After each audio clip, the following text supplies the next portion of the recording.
बात है ग्वारी घाट की।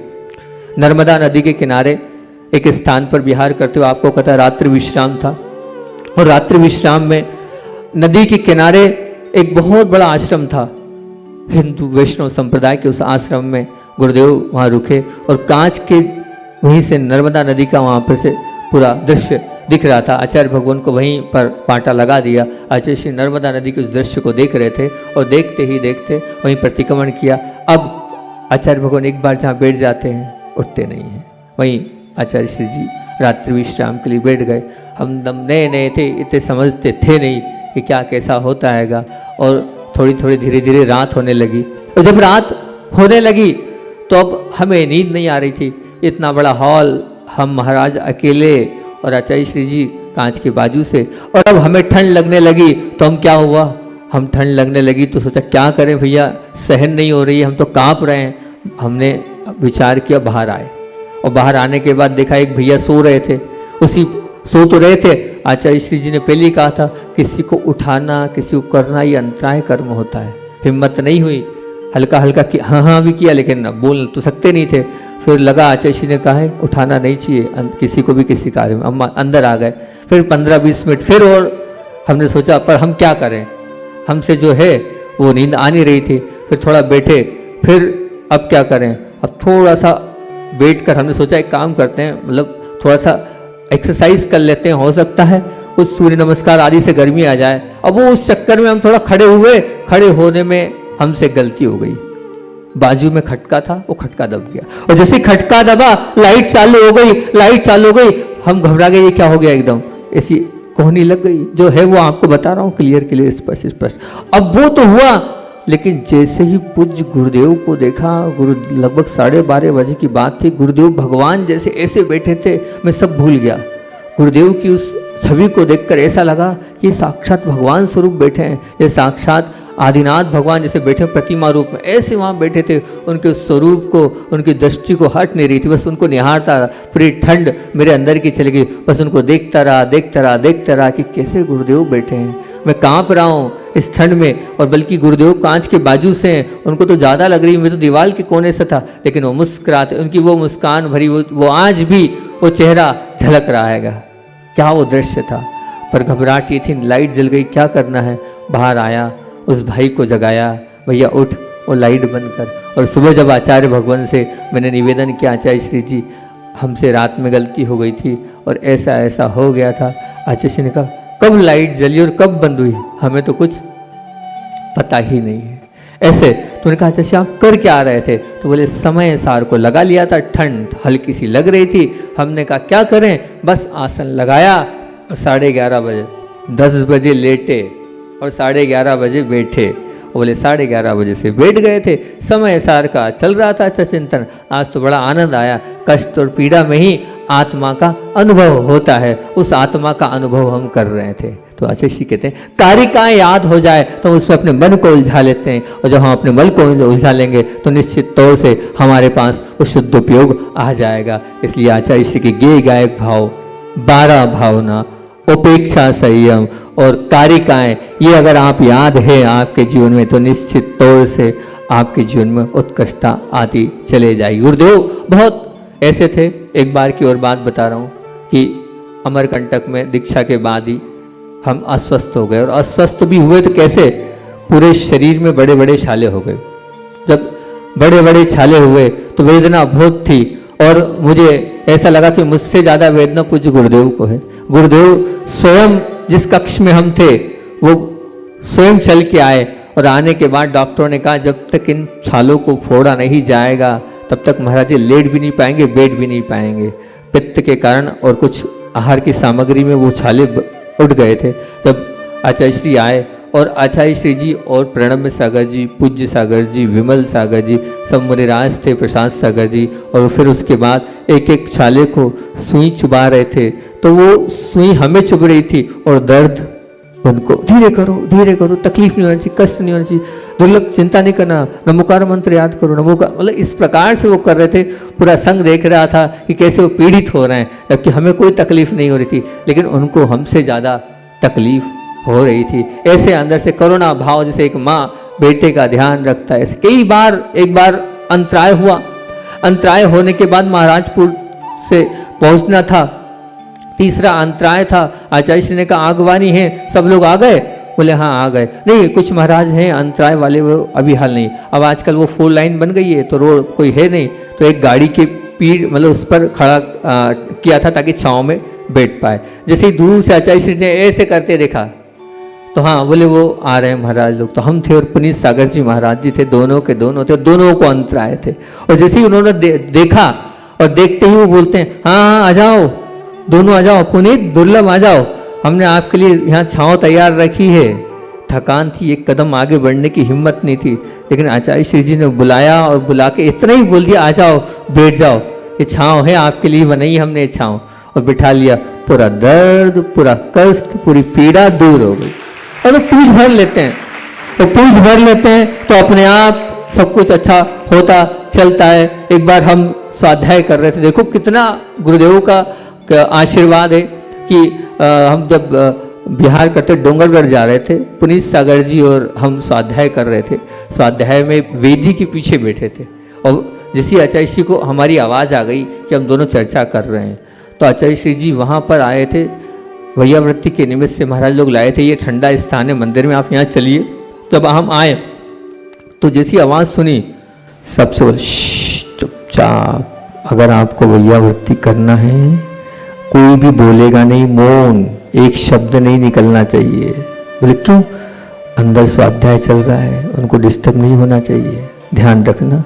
दोनों महाराज की आवाज़ आ रही है और कुछ ना कुछ चर्चा कर रहे हैं। हाँ महाराज जी वो स्वाध्याय कर, बस नहीं तो हम उठ के जा रहे हैं। नहीं अच्छा उठ के नहीं, हम मौन रहेंगे। हाँ 40 मिनट वैयावृत्ति चली, आज भी मुझे वो याद है वो दिन। सब साधुओं ने बताया, बोले आपको ध्यान नहीं है आचार्य की वैयावृत्ति बाहर हो रही थी? बोले कैसे? बोले आचार्य ने एक शब्द किसी को नहीं बोलने दिया और आप लोगों की दोनों की चर्चाएं गुरुदेव सुन रहे थे, मुस्कुरा रहे थे, सुन रहे थे, मुस्कुरा रहे थे, पर बाकी डिस्टर्ब नहीं करना। बोले अंतराय पड़ता है। क्या है ये गुण है गुरुदेव के, हम क्या आ पाएंगे, बन पाएंगे उनके जैसा?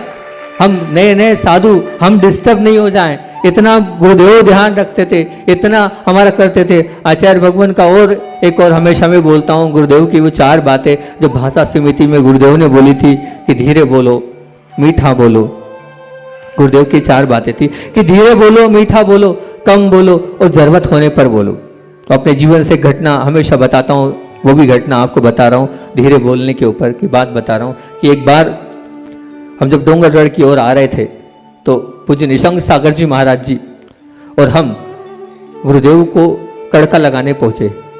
हल्दी का कड़का होता है, आचार्य श्री जी के पाँव में छाले आ गए थे, इतना लंबा विहार करते हुए। अब निशंक सागर जी और हम दोनों पहुंचे। आचार्य श्री तख्त पर एक तरफ थे और आचार्य श्री को चिंतन कर रहे थे। उस समय इतनी हिम्मत नहीं कि आचार्य श्री जी हम आए आप पैर दे दो। आचार्य श्री सोच रहे थे, चिंतन चल रहा था और हम उस कोने पर दोनों आपस में बात कर रहे थे बैठकर, मतलब आपस में हमारी चर्चा चल रही थी कानों कान। आचार्य श्री ने ऐसा देखा, क्यों क्या चल रहा है? तो उतने में हमने नहीं, कुछ नहीं आचार्य श्री। अब वो बात ऐसी थी कि जो है अब हमारी आपस की बात गुरुदेव को क्यों शेयर करें हम? तो आचार्य क्यों क्या चल रहा है? उतने में और घबरा गए। नहीं आचार्य श्री कुछ नहीं कुछ नहीं कुछ नहीं कुछ नहीं, तो कुछ तो है, कुछ तो बोल रहे हो आप लोग आपस में। नहीं कुछ नहीं आचार्य श्री कुछ नहीं, अब बस कुछ नहीं मत बताओ। अच्छा एक काम करना, कल दोपहर में आहार के बाद इरियापद में याद दिला देना। इरियापद में सबके बीच में। अब इतना सुनते ही जो है घबराहट हो गई कि गुरुदेव क्या बोल रहे हैं, इरियापद में याद दिला देना। हम तो घबरा से गए, अब क्या होगा भैया, इरियापद में क्या होगा? बड़ी मुश्किल से शाम हुई, रात हुई, अगले दिन का इंतजार आहार के बाद। और आचार्य श्री जी पूरा संग बैठ गया और संग बैठने के बाद हम नीचे मुंह करके और पीछे निशंक सागर जी भी घबराहट, अब क्या होगा क्या होगा। उतने में आचार्य भगवान गुरुदेव ने कहा, क्यों आज दुर्लभ नहीं आया क्या? आहार करके दिख नहीं रहा है? नहीं नहीं आया जी जी जी। क्यों क्या कहा था आपसे हमने?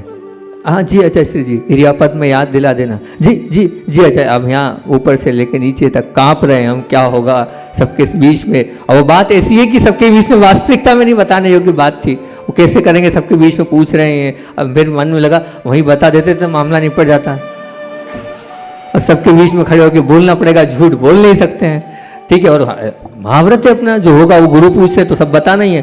फिर आचार्य श्री जी बोले, हाँ घबराओ नहीं, बैठ जाओ बैठ जाओ, हमें लग रहा है आप बहुत घबरा रहे हो, बैठ जाओ। आचार्य श्री ने भूमिका बनाई। देखना क्या गुरुदेव है और गुरुदेव की क्या सोच है। आप लोग भी कहोगे गुरुदेव कहाँ कितना आगे तक की सोचते हैं। घबराहट तो बहुत थी। आचार्य श्री जी ने भूमिका बनाई। हम डोंगरगढ़ जा रहे हैं, छोटा सा स्थान है, इतना बड़ा संघ है और इतने बड़े संघ का निर्वाह करना है। कल ये दो महाराज हमारे कमरे में आए थे, दोनों के दोनों, और सेवा के निमित्त से आए थे। हमें ये आए थे और आने के बाद हम इस कोने में बैठे थे और महाराज उस कोने में बैठे थे। दोनों आपस में इस प्रकार से बात कर रहे थे कि उनकी क्या बात है वो मैं सुन नहीं पा रहा था। मैं कान लगा लगा कर सुन रहा था, तब भी सुन नहीं पा रहा था। मुझे ये तरीका बहुत अच्छा लगा इन दोनों का, मुझे तरीका इन दोनों का बहुत अच्छा लगा। बात करना है तो ऐसे करो कि तीसरा डिस्टर्ब नहीं हो, परेशान नहीं हो, वो सदुपयोग में लीन है, आपकी बात से डिस्टर्ब नहीं हो जाए। वो आप मान लीजिए और कहीं सदुपयोग में लगाए, लेकिन आप बात कर रहे हो उसका उपयोग बिगड़ नहीं जाए। ये तरीका बहुत अच्छा लगा। आप वहाँ छोटा सा स्थान है, पूरे संघ को इन दोनों महाराज से सीखना चाहिए कि बात ऐसी करें कि तीसरे बाजू वाला भी सुन नहीं पाए हमने क्या बोला। तो हम यही चाहूँगा, सबसे पहले तो जितने लोग मौन ले सकते हैं वो मौन लें। मौन नहीं तो 1-1 लाख मंत्र की जाप आपको इस गर्मी में करना है, और नहीं तो इन दोनों महाराज से सीखना है कैसे बात करनी है। अगर करना है तो इनके जैसे करना है, तीसरे तक आवाज़ नहीं जानी चाहिए। ये गुरुदेव थे हमारे। उसमें भी उन्होंने क्या निकाला, तो इसलिए आचार्य श्री बोलते धीरे बोलो। हम बोलते हैं तो हमारी वरगणाएं कहाँ तक पूरे संसार में फैलती, वहां तक कि जीवों को पीड़ा पहुंचता है। मीठा बोलो और उसमें भी कम से कम शब्दों में बोलो। आवश्यकता हो तो ही बोलो, नहीं तो बोलने की कोई जरूरत नहीं है। अपनी वाणी को आप क्यों खराब कर रहे हो, अपनी वाणी को आप क्यों अपने वचन वरणाओं को समाप्त कर रहे हो। नहीं, जितना आप बोलोगे उतना पाप बढ़ता चला जाएगा, ये मान के चलना। ये बिल्कुल निश्चित तौर से गुरुदेव हमेशा सबके लिए आशीर्वाद रूप। एक और याद आ गया तो मैं गुरुदेव की वो बात बता देता हूँ, क्योंकि जब भी उनके पास रहते कुछ ना कुछ सीखने को मिलता था। एक बार कुछ गुरुदेव के कमरे में हम बैठे तो आचार्य भगवान जो है हमसे पूछा, आज आप लोग बिहार में थे? उनका हाँ आचार्य श्री साथ साथ थे, साथ साथ ही चल रहे थे आपके। तो आचार्य श्री जी ने कहा, बोले आपने देखा कितने हजारों आदिवासी लोग किस प्रकार से नमोस्तु नमोस्तु कर रहे थे? उन्होंने कहा हाँ आचार्य श्री जी कर रहे थे, धवल सागर जी, विशाल सागर जी और हम साथ थे। तो आचार्य श्री ने कहा, अच्छा एक बात पूछे हम आपसे? हमने कहा जी आचार्य श्री जी। ऐसे विशाल सागर जी ने बोला, बोले आप लोग क्या बोल रहे थे जब वो तो नमोस्तु कर रहे थे? आप लोग क्या भावना? नहीं भावना कुछ नहीं, वो नमोस्तु कर रहे थे। अच्छा, फिर धवल सागर जी से पूछा ऐसी, और फिर हमसे पूछा, हमने भी कोई जवाब ऐसे ही दिया, हाँ ठीक है। आचार्य जी ने कहा बताओ, जब मैं जा रहा था ना और जब मैं उनको मुस्कुराते मुस्कुराते हाथ उठाते आशीर्वाद दे रहा था, तब पता है क्या भावना बहा रहा था? आचार्य जी के देखने क्या भाव थे। मैं हर एक को देखते देखते एक ही आशीर्वाद, सबको सम्यक दर्शन की प्राप्ति हो, सबको सम्यक दर्शन की प्राप्ति हो, सबको सम्यक दर्शन की प्राप्ति हो। ये भाव गुरुदेव के रहते हैं। सोचो आप, वो आदिवासी लोग भक्ति भाव से नमोस्तु कर रहे हैं, लेकिन क्या भाव है? सबको सम्यक दर्शन की प्राप्ति हो। ऐसे अनेकों बातें हैं पूज्य गुरुदेव से महान थे। उतने महान हम नहीं बन पाएंगे, लेकिन कुछ तो उनके जैसे बनकर हम अपने जीवन को अच्छा और महान बना सकते हैं हर वक्त। मैं एक बार शिखर जी गया था, तो शिखर जी में एक चंद्र सागर जी महाराज जी थे। उन चंद्र सागर जी महाराज जी ने मुझे ब्रह्मचर्य अवस्था में देखा और उन्होंने मुझसे ही कहा कि बोले मैं बुंदेलखंड का हूँ और जबलपुर का हूँ, बोले जबलपुर के पास का हूँ। बोले ब्रह्मचारी जी आपका पुण्य है कि आप आचार्य विद्यासागर के शिष्य हो। अगर गुरुदेव दीक्षा नहीं दे तो ध्यान रखना, इस ब्रह्मचर्य अवस्था में अपना प्राण त्याग कर देना, लेकिन दीक्षा के लिए यहाँ वहाँ मत भटकना। उनका ब्रह्मचारी होना भी अपने आप में महानतम है। मैंने कहा आप निश्चित रहना, ये समर्पण उन्हीं के प्रति है। और रोम रोम में आचार्य गुरुदेव बसे हैं, कहीं से लेके कहीं तक नहीं। तो प्रभात मंडल की बात आई थी तो गुरुदेव से हमने यही कहा था, आचार्य श्री जी आप कहोगे तो हम विद्यालय भी चलाएंगे, झाड़ू भी लगाएंगे, लेकिन आप जैसा जैसा कहोगे जरूरी नहीं है आप जो कहोगे वो करेंगे। हमारा कोई भाव नहीं है कि मुनि बनना है, क्योंकि शुरुआत हम लोगों की प्रतिभा स्थली और हम 32 ब्रह्मचारियों की जब वहाँ पर एंट्री हुई थी, प्रभात मंडल नाम था। लेकिन बाद में गुरुदेव ने यही कहा कि जो समर्पण महिलाओं में होता है वो समर्पण पुरुषों में नहीं होता है। इसलिए मैं रिस्क नहीं ले सकता कि पुरुष वर्गों को आगे बढ़ाऊं। वो प्रतिभा स्थली है जो समर्पण के साथ इतनी सारी बहनें मिलजुल के कार्य कर रही, पुरुष वर्ग में इतना समर्पण नहीं है।